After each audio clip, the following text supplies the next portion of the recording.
Now, since protests erupted across Iran last year, many people have felt empowered to speak out against the government there for the first time, but they do so knowing the likely brutal response. For some, the risks are too high and they've fled the country, but it hasn't got them out of danger. In her latest special report, Lucy's uncovered how the regime's reach has extended well beyond its borders. Iranians now living in Turkey have been threatened, some even the subject of attempted kidnappings, a sign of the lengths Tehran is willing to go to stifle dissenting voices. A life on the run isn't easy. Neither is disappearing without a trace. But some have no choice. We spoke to Saman in November when he first escaped to Turkey after being blinded in his left eye by Iran's security forces during October's protests. He's since had to go underground, but agreed to meet us again. Saman, how are you? This kind of living, hiding, is too hard. I feel I have to leave this country. This country is it's too near to Iran. Some people close to regime send me messages. They told me, we want to kill you, we want to catch you. If you went back to Iran, what will happen to you? 100% execution. It's why the slightest sound makes his eyes dart. Saman trusts very few and has good reason. Do you miss the Navy?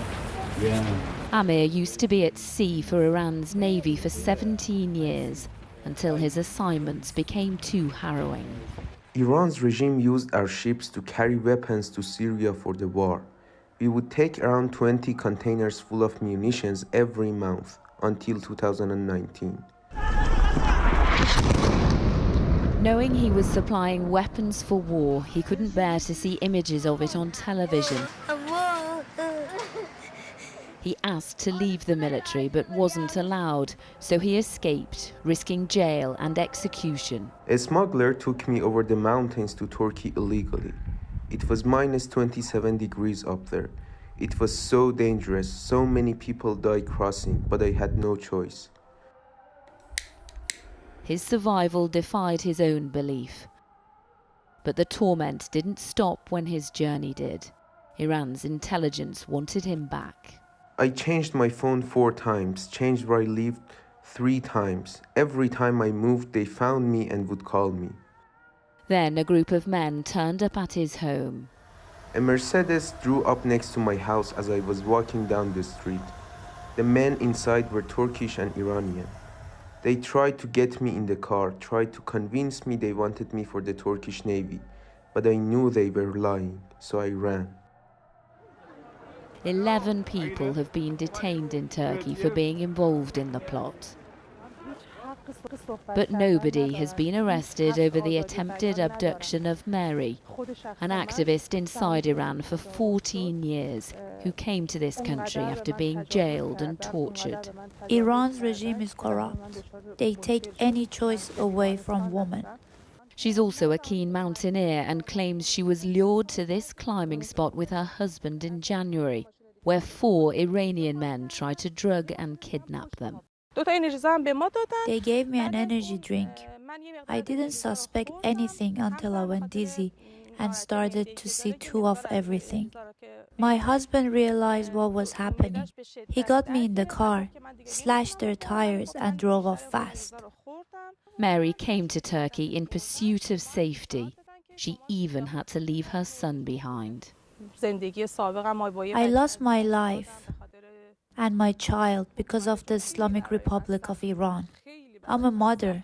I'm a woman. I just want to live in peace. The threat to dissenting voices beyond Iran's borders is a real one. They have mercenaries in Turkey who work for the Islamic Republic who pass on information to Iran's intelligence system. Dr. Ehsan Karamous helps those who escape from the country. He's familiar with the regime's tactics. Sometimes they disguise themselves as refugees or religious leaders. And women are also used to trap men. They pretend they are romantically interested, then take these men to places where they can be kidnapped or killed. 30,000 Iranians live in Turkey seeking refuge, hoping to leave violence and despair behind.